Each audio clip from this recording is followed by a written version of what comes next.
What's up? It's been a minute since I recorded a video, but I had a second, so I wanted to make sure I got my thoughts out about Adrien Broner versus Manny Pacquiao. This is a fight that I really hope to be wrong about, but I just don't see Adrien Broner really winning this fight unless Manny Pacquiao is completely washed up. I hope to be wrong about that. I am rooting for Adrien Broner to win, but I just think his fight, flight, or freeze instincts are going to make it to where it's difficult for him to overcome adversity. And I think that's what really happens in those fights where everybody's hoping that he lets his hands go. So if Pacquiao is washed up, then Adrien Broner, he'll stun him. He'll realize it, and he'll go to work. But if Pacquiao got anything left and he puts up any resistance, I think we'll see the same old story. I'm not mad at Adrien Broner about that because I don't think it's anything he can really help. He talks a good game, and he sounds like he's ready to roll this time. But if you look back at any of the pre-fight stuff from any of his fights, it's pretty much the same thing. He gonna talk the talk. He's gifted at that, and he's gifted in the ring. He's talented. He's not a great fighter. He's just a talented guy. But like I said, his natural instincts kind of take over. I had a couple of scenarios growing up that reminded me of this stuff, and it made me think and realize why I think he'll struggle. As a matter of fact, one of my homies growing up is actually on Instagram and in the LDBC, Nitty G. He might remember this story. But like me personally, my natural instincts is to stand my ground, but my logic takes over when I know it's like not a great idea. I'm by no means some gangster or some tough guy, but it's just kind of, it's just like I said, your natural instincts is different for everybody. Some people are naturally stand your ground, gangster, just that's who I am, and then the secondary thought process tells them it's not a good idea. And some other people are the opposite. Even some street dudes, their natural instinct is flight or freeze, but then they logically, secondary thought process makes them do whatever they do. An example of that growing up was I grew up in Chicago, or in the Chicagoland area. I was born in Chicago, but like I said, we moved out to the surrounding areas, and it's a complex where they called it Little Africa or whatever, right? So my boy Nitty G might remember this story, but I used to go back once we moved out. When I was a junior in high school, I would go back because I still went to the same school and kick it with all my boys. So I like I said, I wasn't never no gangster, none of that, but I was around it quite a bit as a little kid and even as a teenager. And it was a group of us it was probably maybe 13 people, right? We all chilling. Most of them affiliated or claimed to be GDs and all of that, right? And at the time, there was this movement in the area where it was like some Russian guys that like a gang that came through, and it was, I don't even know the backstory of it all, but it was some kind of beef between the black people and the Russian people or whatever. And so one night we in this situation where we in the middle of the street, but it's in the middle of it's like apartments on the side of us, and it's this big street. And in the distance, and like I said, it's all of us, it's like 13 of us chilling, talking shit, walking straight ahead.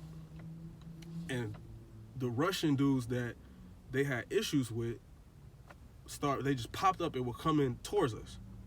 And so at that moment, now it's like I said, 13 of us, and 10 dudes just ran, right? Just ran. Like all these super gangster, GD this, all that, fo this, all of that, ran.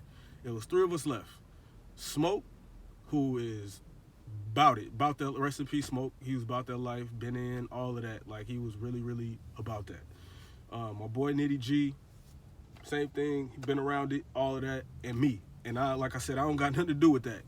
I pretty much just focused on hoop my whole life and girls. That's pretty much it. But just in the moment, I didn't even, my body didn't react to run. And anyway, once we all connected back up, Smoke's going off. He's going, all these, you bitch ass niggas, you think you supposed to be this, supposed to be GDs, all y'all ran. And he made a comment like, AC the only, Nitty, he was like, D don't even get down like that, and he was ready or whatever. But it wasn't because I was just some, yeah, I'm going to do this and do that. It was just my natural instinct was not to run. It just wasn't that. But secondarily, if I evaluate the situation and say it's not a good idea, then we got to figure out how to get out of town, right? That's how it is for a lot of people. Adrien Broner is the dude. He the little gangster or whatever. You know, he gonna talk the talk. Said he was in the life and all of that. Respect that. Probably was. Whatever. But his natural instincts is not to stand his ground. It's to freeze. So when it's hot, that's why he can't let his hands go. He trying to shake you off, let you know he didn't get hit, he didn't get hurt. But he has to convince himself, and that's why he does well once he talks to himself to, fuck that. And then you see him throw his hands a little bit. That's why late in the fights, you'll be like, man, if he would have done that the whole time, blah, blah, blah, blah, blah. Juxtapose that with a dude like Errol Spence, which he is 100% he gonna fight back. Like, that's just who he is. But it's a little bit different for everybody, and I think, like I said, if Manny Pacquiao is applying pressure, it'll be the same thing where Adrien Broner is kind of shelling up, but it's not really all his fault. It's gonna take, he gonna have to be listening to his corner, and he gonna have to convince himself in those moments to overcome his natural reaction to freeze in the moment. I want to be wrong about that. That's the way I see the dude. Talented guy, but he needs some help when it comes to, even if, I don't know if he's ever seen a sports psychologist or whatever, but he needs some work around how to overcome those moments where his instincts it's failing him in the sense of what he does for a living. It's not so bad in real life in certain times. And I mean, even if you think I'm wrong, look at certain people that, you know, if some people get a girl pregnant and they man up their responsibilities, like, oh, you know, I just got to face that. Some people's instinct is to run and to shy away from doing what they got to do. And everybody is different with that. So that's just kind of how I see him. I think the beautiful thing about athletics and adversity in athletics is it reveals who you are. I tell people all the time, like, when I'm playing basketball, I can see who you are as a person. It has nothing to do with how good you are. Your personality shines through with how you handle yourself in those moments. And when I see him, I see a person that instinctually freezes when it comes to certain situations. And hopefully, you know, he got that together, because I want to see him win. I want to see him overcome that. I want to see him convince himself in those moments where he's unsure or when things are hot. I want to see him convince himself, his secondary mind, to go get it. So that's the way I see it. I don't.